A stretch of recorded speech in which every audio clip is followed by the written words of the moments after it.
d'abord à tous. Merci d'être présent.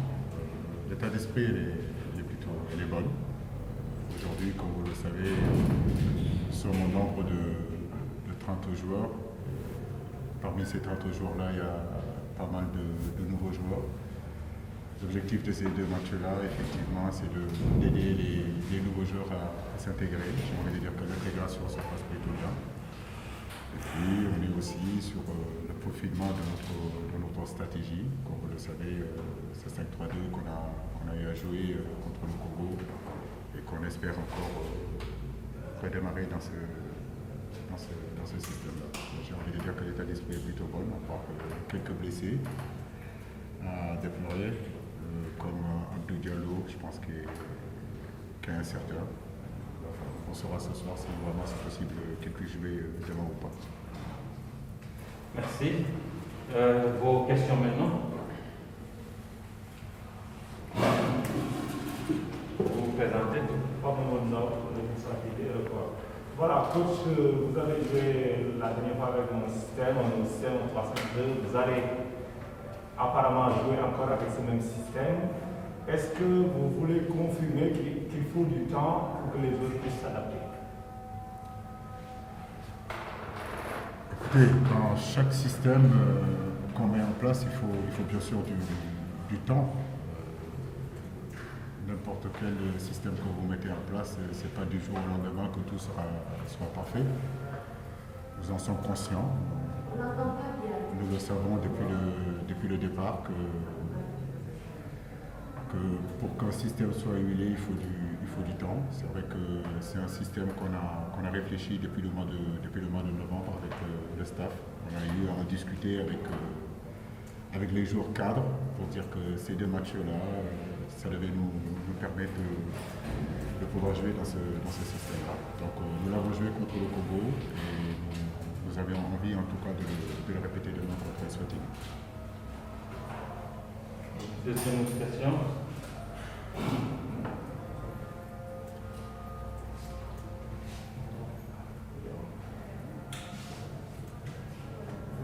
Oui, il n'y a pas de question.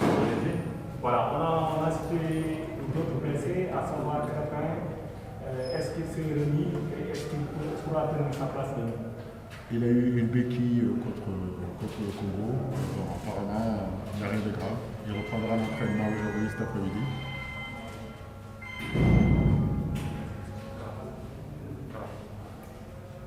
Voilà, je disais que Crépin a eu une béquille. Mais ça va mieux. Je pense que cet après-midi, il reprendra l'entraînement avec le groupe. Salut. Moi, j'aimerais savoir, Aliou Cissé, comment est-ce que vous gérez les critiques depuis que vous êtes à la tête de cette année? Ça fait maintenant 5 ans, 6 ans. Comment vous gérez cela? Surtout lors de la dernière sortie après, il y a eu beaucoup de critiques sur votre système de jeu. Comment vous gérez tout ça? Moi, j'ai pas à réagir aux critiques. Moi, je suis là pour faire mon travail. Je fais mon travail du mieux que je puisse le faire. Je laisse les critiques. Les critiques, c'est pas quelque chose de nouveau. Ça fait 25 ans maintenant que je suis dans ce métier. 17 ans de football professionnel. Les critiques, c'est l'habitude.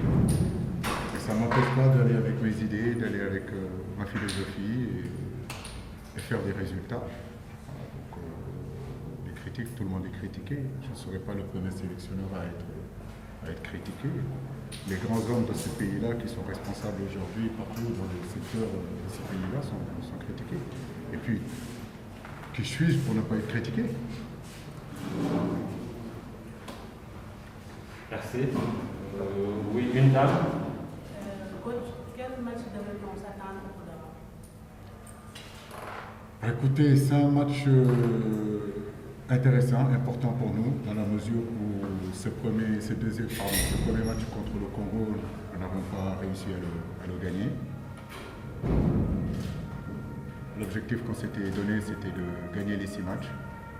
Là, on a fait match nul à l'extérieur. Il est important, si vous voulez, de renouer avec la victoire. Et demain, nous voulons jouer pour gagner et finir ces éliminatoires de la Coupe d'Afrique des Nations en 2022 au Cameroun, vraiment avec un bon résultat. Amma, papa, Peut-on s'attendre à des changements par rapport à votre département de foot? Un changement par rapport au premier match. Ouais. Oui, tout à fait, parce que comme je le disais tout à l'heure dès le départ, il y a 30 joueurs. Donc on ne pourra peut-être pas faire jouer tous les 30 joueurs, mais je crois que les 2 matchs, ça sert à ça aussi. L'objectif c'était ça, l'objectif c'était d'appeler des joueurs, leur donner la possibilité de pouvoir les voir. Comme vous le savez, dans la composition d'équipe du match contre le Congo, il y a eu quand même 5 joueurs, soit qui honoraient leur deuxième sélection ou qui étaient des nouveaux. Donc 50% de l'équipe qui a joué contre le Congo. Moi, je trouve que c'est bien. L'équipe nationale aussi, c'est une porte d'entrée, c'est une porte de sortie. Et quand on a des matchs comme ça, dans des situations où où on est déjà qualifié, je pense que le plus important pour nous, c'est de donner la possibilité à d'autres garçons. Donc effectivement, demain, il y aura aussi d'autres changements pour qu'on puisse voir d'autres garçons. Tous ces essais que nous sommes en train de faire, nous savons que nous sommes sur la dernière ligne droite et que si nous ne les faisons pas au mois de mars, après c'est les matchs officiels qui vont s'approcher, il est difficile d'essayer. Oui, une dernière question au coach avant d'aller. Coach, ce sera votre dernier match officiel avant les terminales partenariats. Quelle importance pour la nationale? Alors, il fait que vous allez peut-être donner dans le jeu au Aliou. Vous savez, en équipe nationale, tous les matchs sont importants. Nous jouons toujours pour gagner, nous jouons toujours pour faire des résultats. Et comme je vous le disais, c'est un pari que j'avais fait avec les joueurs de faire du 6 sur 6. On ne pourra pas faire sur du 6, donc il nous tient à cœur de jouer ce match-là, de bien le jouer, de gagner et surtout de gagner aussi avec la manière. On a des questions à Idrissa. Oui. Avec le PSG, vous avez déjà joué avec ce système, le 3-5-2. Maintenant, c'est une nouveauté avec l'équipe nationale du Sénégal. Pensez-vous que ça doit être un plan B ou tout simplement ça peut être un système sur lequel le Sénégal pourrait se battre? Ça, je pense que cette question, il faudra la poser au coach.